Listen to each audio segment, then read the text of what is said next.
Imagine checking into a hotel in the middle of Los Angeles, and 2 weeks later, your body is discovered inside a rooftop water tank that should have been impossible to reach. But here's where it gets even more disturbing.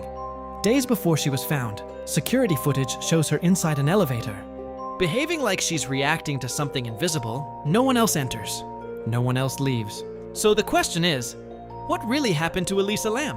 Welcome to Truthful. If you're liking what you see, let me know in the comments. And now, let's dive into the story. Elisa Lam was a 21-year-old student from Vancouver, Canada. She came from a hard-working Cantonese immigrant family who owned a restaurant. And by all accounts, she was intelligent, creative, and sensitive. But behind that surface, Elisa had been battling bipolar disorder. She often expressed her emotions through writing, and her Tumblr blog under the name Ether Fields reflected a deeply emotional and sometimes chaotic inner world. In January 2013, Elisa decided to travel alone across California. She called it her West Coast Epic, a journey meant to give her clarity and independence. On January 26th, she arrived in Los Angeles and checked into the Cecil Hotel. The Cecil wasn't just any hotel, it was infamous. Located in Skid Row, it had a long history of violence, suicides, and mysterious deaths. But for Elisa, it was cheap and convenient. At first, she was placed in a shared room, but within a couple of days, something unusual happened. Her roommates complained about her behavior. They described her as acting erratic, sometimes overly talkative, sometimes withdrawn, sometimes behaving in ways that didn't make sense. Because of this, hotel staff moved her into a private room. Despite this, outside the hotel, she still appeared functional. She visited places like the Last Bookstore, interacted with staff, and even bought gifts for her family. But those who interacted with her later described something subtle but unsettling, like she wasn't fully present, as if her mind was somewhere else. Then came February 1st, 2013, the day Elisa was supposed to check out of the Cecil Hotel and continue her journey to Santa Cruz. But she never showed up. Her parents, who spoke to her daily, suddenly stopped hearing from her. That silence immediately raised alarm. The LAPD launched a full investigation. They searched the hotel room, hallways, stairwells, and even the rooftop. Search dogs were brought in, but there was nothing. No sign of struggle. No belongings missing in a clear pattern. It was as if Elisa had simply disappeared inside the building.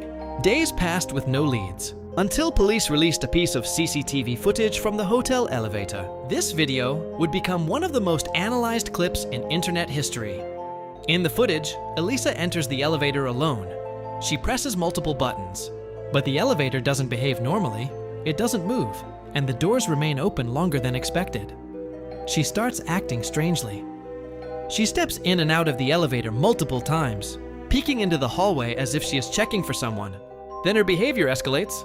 She begins making unusual hand movements, raising her arms, twisting her fingers, gesturing in different directions. To many viewers, it looks like she is either communicating with something invisible or reacting to something no one else can see. But, importantly, there is no one else visible in the hallway. No shadow, no sound, no interaction.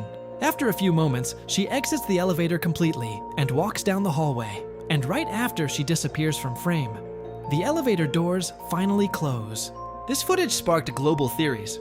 Was she experiencing a severe psychological episode? Was she afraid of someone? Or was it something more complex? Something her mind could no longer process clearly? While the investigation was ongoing, strange things started happening inside the hotel. Guests began noticing low water pressure. At first it seemed like a minor plumbing issue, but soon it escalated into something far more disturbing. The water coming out of taps turned dark, almost brown in color. Some guests reported a strange smell. Others described the taste as metallic, slightly sweet, but deeply unpleasant. Something was clearly wrong with the building's water supply. On February 19th, maintenance worker Santiago Lopez was sent to investigate. He went up to the rooftop, where 4 large industrial water tanks were located, each holding thousands of gallons of water. The roof was supposed to be secured and restricted, but nothing had triggered any alarm. He climbed up, approached the tanks, and opened one of the lids to inspect inside. Inside the tank, he found the body of Elisa Lam. Her body was floating in the water. Her clothes were at the bottom, consistent with what she was wearing in the elevator footage. Now covered in decomposition residue, she had likely been in the tank for several days. which explained the contamination of the hotel's water supply. But this discovery only deepened the mystery. The roof was difficult to access. The tanks were tall and not easy to climb into. And most importantly, the lid of the tank was found closed. That detail immediately raised questions. How did she get inside? And how did the lid end up shut again?